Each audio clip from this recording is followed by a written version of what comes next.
Neville Goddard. Imaginação desperta. Quem é sua imaginação? Não descanso da minha grande tarefa de abrir os mundos eternos, de abrir os olhos imortais do homem para dentro dos mundos do pensamento, para a eternidade, sempre se expandindo no seio de Deus, a imaginação humana. Blake. Certas palavras ao longo do uso acumulam tantas conotações estranhas que quase deixam de significar qualquer coisa. Tal palavra é imaginação.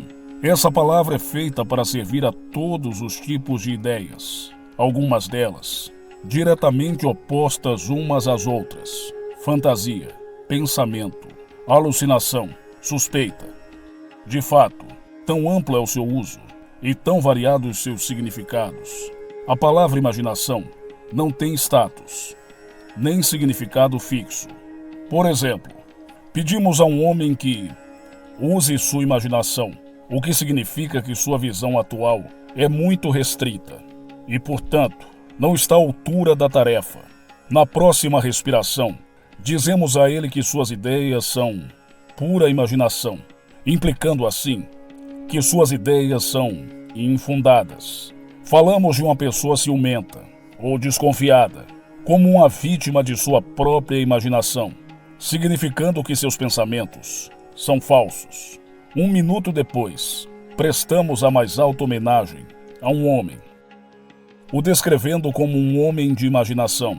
Assim, a palavra imaginação não tem um significado definido, nem o dicionário nos ajuda. Ele define a imaginação como: primeiro, o poder de imaginar, ou ato da mente, o princípio construtivo ou criativo. 2. Um fantasma. 3. Uma noção ou crença irracional. 4. Planejamento, plotagem ou conspiração envolvendo construção mental. Identifico a figura central dos evangelhos com a imaginação humana, o poder que torna inevitável o perdão dos pecados, a conquista de nossos objetivos. Todas as coisas foram feitas por ele, e sem ele, nada do que foi feito se fez. Só existe uma coisa no mundo: a imaginação, e todas as nossas deformações dela. Ele é desprezado e rejeitado pelos homens, um homem de dores e familiarizado com o sofrimento. A imaginação é a própria porta de entrada da realidade. Disse Blake: ou é a arca de Deus, ou um fantasma da terra e da água. Naturalmente é apenas um órgão natural, sujeito ao sentido.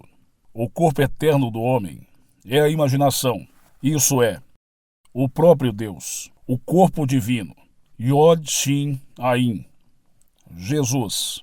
Nós somos seus membros. Não conheço nenhuma definição maior e mais verdadeira da imaginação do que a de Blake. Pela imaginação nós temos o poder de ser qualquer coisa que desejamos ser. Através da imaginação, desarmamos e transformamos a violência do mundo, nossos relacionamentos mais íntimos, assim como os mais casuais, tornam-se imaginativos.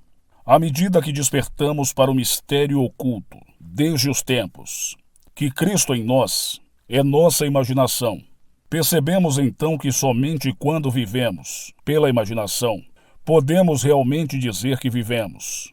Eu quero que esse seja o trabalho mais simples, claro e franco, que eu tenho o poder de fazer, para que eu possa encorajá-lo a agir com imaginação, para que você possa abrir seus olhos imortais para dentro dos mundos do pensamento, onde você contempla cada desejo do seu coração, como grão maduro, branco já para a ceifa. Eu vim para que tenham vida, e a tenham com abundância. A vida abundante que Cristo nos prometeu é nossa, para experimentar agora, mas não até que tenhamos o sentido de Cristo como nossa imaginação, para podermos experimentá-la. O mistério oculto desde os tempos. Cristo em você, a esperança da glória, é sua imaginação. Esse é o mistério que eu mesmo estou sempre me esforçando para realizar de uma forma mais intensa e incitar aos outros A imaginação é o nosso Redentor, o Senhor do céu, nascido do homem, mas não gerado pelo homem. Todo homem é Maria, e o nascimento de Cristo deve dar. Se a história da Imaculada Conceição e do nascimento de Cristo parece irracional para o homem, é apenas porque é mal interpretada, como biografia, história e cosmologia. E os exploradores modernos da imaginação não ajudam, a chamando de mente inconsciente ou subconsciente. O nascimento e crescimento da imaginação é a transição gradual de um Deus de tradição para um Deus de experiência. Se o nascimento de Cristo e imaginação em um homem parece lento, é apenas porque o homem não está disposto a abandonar o confortável, mas falso ancoradouro de sua tradição. Quando a imaginação for descoberta como o primeiro princípio da religião, a pedra da compreensão literal terá sentido a vara de Moisés, e como a rocha de Zim, emitirá a água do significado psicológico para saciar a sede da humanidade. E todos os homens, e todos os que tomarem o cálice oferecido e viverem uma vida de acordo com esta verdade, transformarão a água do significado psicológico no vinho do perdão. Então, como bom samaritano, eles o derramarão na ferida de todos. O Filho de Deus não se encontra na história, nem em nenhuma forma externa. Ele só pode ser encontrado como a imaginação daquele em quem sua presença se manifesta. O teu coração seria apenas uma manjedoura para o seu nascimento. Deus, mais uma vez, se tornaria uma criança na terra. O homem é o jardim em que dorme esse filho unigênito de Deus.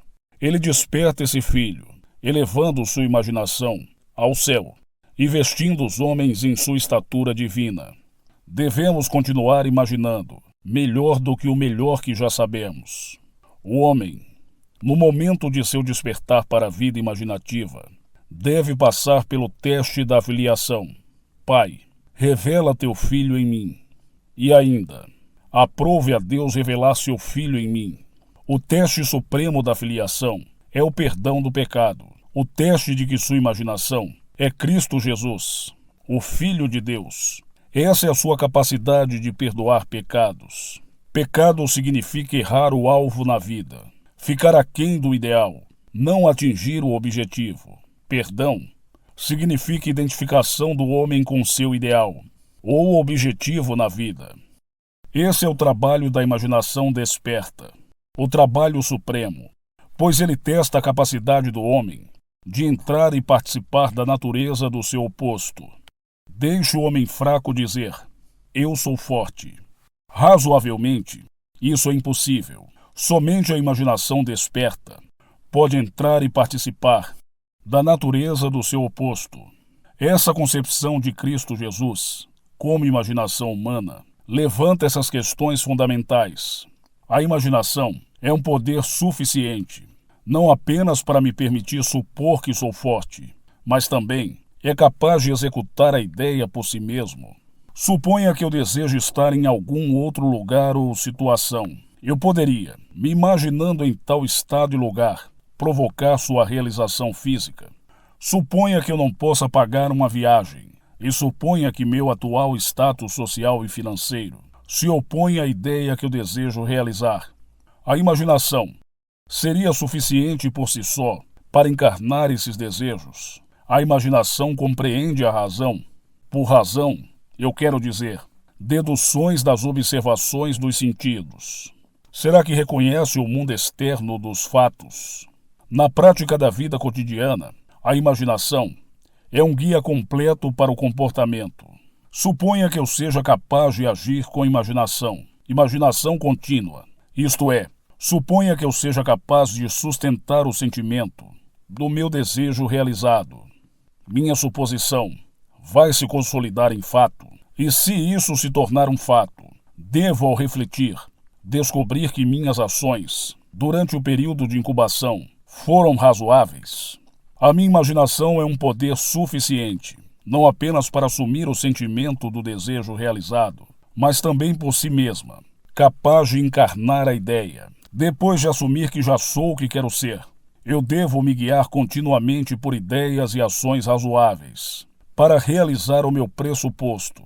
A experiência me convenceu de que uma suposição, embora falsa, se persistir, vai se consolidar como um fato, que a imaginação contínua é suficiente para todas as coisas, e todos os meus planos e ações razoáveis nunca compensarão a minha falta de imaginação contínua. Não é verdade que os ensinamentos dos evangelhos só podem ser recebidos em termos de fé, e que o Filho de Deus está constantemente procurando sinais de fé nas pessoas? Isto é, fé em sua própria imaginação. Não é a promessa, crê que recebes e receberás, o mesmo que imagine que você é e você será? Não era um estado imaginário em que Moisés suportou como vendo aquele que é invisível? Não foi pelo poder de sua própria imaginação que ele suportou? A verdade depende da intensidade da imaginação, não de fatos externos. Os fatos são frutos que dão testemunho do uso ou mau uso da imaginação. O homem se torna o que ele imagina. Ele tem uma história autodeterminada. A imaginação é o caminho, a verdade, a vida revelada. Não podemos obter a verdade com a mente lógica. Onde o homem natural de sentido vê um botão, a imaginação vê uma rosa desabrochada. A verdade não pode ser abarcada por fatos. À medida que despertamos para a vida imaginativa, descobrimos que imaginar uma coisa é torná-la assim, que um julgamento verdadeiro não precisa se conformar à realidade externa, a qual se relaciona. O homem imaginativo não nega a realidade do mundo exterior, o mundo do vir a ser, mas sabe que é o mundo interior da imaginação contínua, que é a força pela qual o mundo exterior sensorial, do vir a ser, é levado a acontecer. Ele vê o mundo exterior e todos os seus acontecimentos como projeções do mundo interior da imaginação.